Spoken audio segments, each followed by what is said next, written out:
બનાસકાંઠા જિલ્લાના દિયોદર ખાતે શાળા નંબર 2ની આગળ ખુલ્લેઆમ દેશી દારૂનું વેચાણ થતું હોવાના આક્ષેપોથી સ્થાનિકોમાં રોષ જોવા મળી રહ્યો છે. શાળાની આસપાસ દારૂની હાટડીઓ ચાલતી હોવાની ફરિયાદો ઉઠતા મામલો ચર્ચાનો વિષય બન્યો છે. શાળા નંબર 2માં ધોરણ 1થી 8 સુધીના વિદ્યાર્થીઓ અભ્યાસ માટે આવતા હોય છે તેવા સંવેદનશીલ વિસ્તારમાં જ દારૂનું વેચાણ થતો હોવાનો આક્ષેપ કરવામાં આવ્યો છે. બીઆરસી ભવન અહીં આવેલ હોવાથી શિક્ષણ વિભાગના અધિકારીઓ અને શાળા સ્ટાફ પણ પરેશાન હોવાનું જણાવાય છે. કાળુજી ઠાકોર નામના વ્યક્તિ દ્વારા દેશી દારૂનો વેપાર કરવામાં આવતો હોવાની ચર્ચા લોકમુખે ચાલી રહી છે. સાથે જ કેટલાક લોકો દ્વારા તેને રાજકીય લાગવગ હોવાના આક્ષેપ પણ કરવામાં આવ્યા છે. જો કે આ આક્ષેપોની સત્તાવાર પુષ્ટિ થઈ નથી.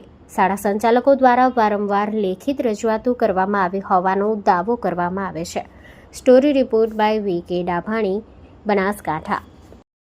સ્કૂલમાં કયું ભણે છે તું? બીજું. અહીંયા કોણ દારૂ વેચે છે?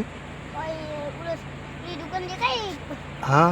એ અંદર દારૂ વેચે છે. તમે આવો તો તમને ભણવા આવતા હોય તો દેખાય છે, એ વેચતા હોય છે ને? તમને કોઈ કહેતા નહીં દારૂડિયા અહીંયા ફરતા હોય છે? દારૂડિયા અહીંયા કે કઈ જગ્યાએ વેચાય છે? આવડું દુકાન દેખાય? હા. એના અંદર એક ઘર છે, એ એક દુકાન છે. અચ્છા, સારું, વાંધો નહીં, જાઓ હો.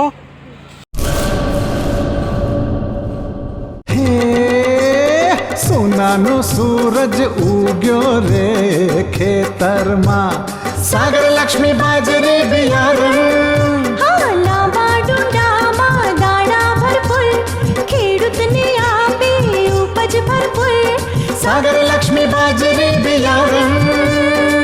સાગર લક્ષ્મી એગ્રીસીડ્સ ઉત્પાદિત હાઇબ્રિડ બાજરી બિયારણ જ વાવો. લક્ષ્મીનો સાગર એટલે સાગર લક્ષ્મી.